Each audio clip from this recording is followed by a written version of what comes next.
వైఎస్ఆర్సీపీ ఓటమే ధ్యేయంగా పనిచేస్తానని కడప జిల్లా వేంపల్లి మండల టీడీపీ పరిశీలకులు రఘునాథ్ రెడ్డి తెలిపారు. ఈ సందర్భంగా వేంపల్లి పట్టణంలో ఏర్పాటు చేసిన మీడియా సమావేశంలో ఆయన మాట్లాడుతూ అమ్మగారిపల్లెలో బీటెక్ రవి పర్యటన పట్ల వైసీపీ నాయకులు చేస్తున్న ప్రచారంపై ఆయన తీవ్ర స్థాయిలో ఆగ్రహం వ్యక్తం చేశారు. అమ్మగారిపల్లెలో ఇళ్లకు బిగాలు వేసి వెళ్లిన వారు నిజమైన వైఎస్సీపీ కార్యకర్తలే అని నిరూపించాలన్నారు. రేపు వైఎస్సీపీ పార్టీకి చెందిన చంద్రశేఖర్ రెడ్డి టీడీపీలో చేరుతున్నారని, దమ్ముంటే వైఎస్ఆర్సీపీ నాయకులు వేంపల్లి మండలంలో ఉండే వాళ్ల ఇళ్లు ఖాళీ చేసి దమ్ముంటే తమ సత్తా ఏంటో నిరూపించుకోవాలని ఆయన సవాలు విసిరారు. అందరికీ నమస్కారం. ఈరోజు పత్రికా సమావేశం ఏర్పాటు చేయడం దేనికి అంటే, నిన్న అమ్మగారిపల్లెలో కొంతమంది వైసీపీ నాయకులు మా పార్టీలో చేరడానికి ఆహ్వానించడం జరిగింది. లాయర్ ఈశ్వరెడ్డి గారు, వారి కుటుంబ సభ్యులు మాత్రమే. ఆ కుటుంబ సభ్యులు పిలిస్తే మేము అక్కడికి వెళ్ళాము. మిగతా వాళ్ళ గురించి మాకు తెలియదు. ఎవరు మమ్మల్ని పిలవని పేరంటానికి మేము కూడా పోం. కానీ బీటెక్ రవికి సాకు సెగ అనేదో మాట్లాడుతున్నారు. దానికి నేను కొన్ని చెప్పదలుచుకున్నా. ముఖ్యంగా 4-5 సార్లు ఎమ్మెల్యేగా పోటీ చేసిన నాయకుడు ఆ ఊర్లో ఎన్ని ఓట్లు ఉన్నాయి, ఎన్ని కుటుంబాలు ఉన్నాయని తెలియకుండా మాట్లాడినాడు. 100 కుటుంబాలు బయటికి వెళ్ళినాయని చెప్తాడు. వేంపల్లి అంతా కలిపితే 100 కుటుంబాలు 1000 కుటుంబాలు అవుతాయి. అమ్మగారిపల్లిలో ఉండేది 220 ఓట్లు. 220 ఓట్లు ఉన్నాయి.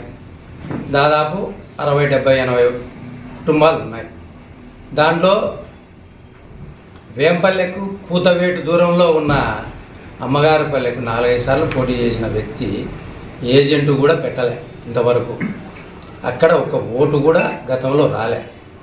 మేము మొదటిసారిగా మా పిల్లలు ఉన్నారు ఇప్పుడు ఆ ఊరికి సంబంధించిన వాళ్ళను ఏజెంట్లుగా పెట్టి దాదాపు 40 ఓట్లు మేము సంపాదించుకున్నాం. ఇప్పుడు ఈశ్వరెడ్డి వచ్చాడు, వాళ్ళ కుటుంబ సభ్యులు వచ్చారు, ఒక 30-40 మళ్ళీ వస్తాయి. అంటే ఎవరు లాభపడినట్టు, ఎవరు నష్టపోయినట్టు? YCP లాభపడిందా, TDP లాభపడిందా? అది మీరు ఒకసారి గమనించాలి. తర్వాత స్వార్థంతో కొంతమంది పార్టీ మారుతున్నారు అన్నాడు. ఏమన్నా నువ్వేమన్నా దేశ సేవ కోసమో, రాష్ట్రం కోసమో, లేకుంటే వేంపల్లి అభివృద్ధి కోసమో ఆ పార్టీ చేరినావా? నువ్వు కూడా స్వార్థంతో చేరినా. నువ్వు స్వార్థంతో చేరింటే మా నాయకులు కూడా, మాకు వచ్చేవాళ్ళు కూడా స్వార్థంతో చేరినట్టే. ముందు అది నువ్వు గ్రహించు.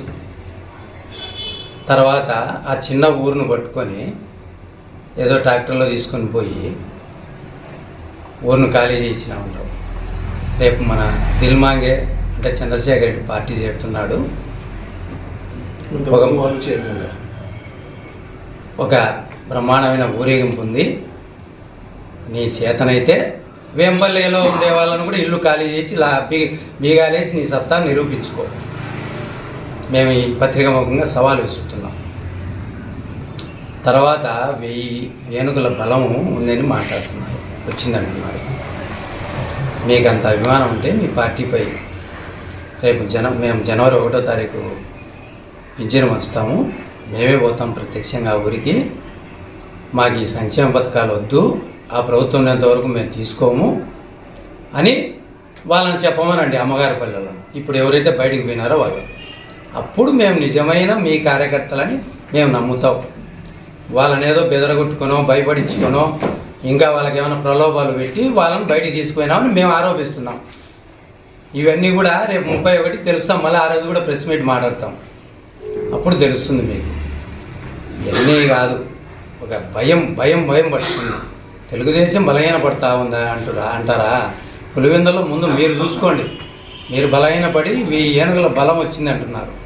అంటే మీరు ఎంత డిఫెన్స్లో ఉన్నారో ఒకసారి ఆలోచించండి ప్రజలంతా. ఇక్కడి నుంచి ఇంక మరింత వేగంగా పనిచేస్తాం, మరింత కసిగా పనిచేస్తాం.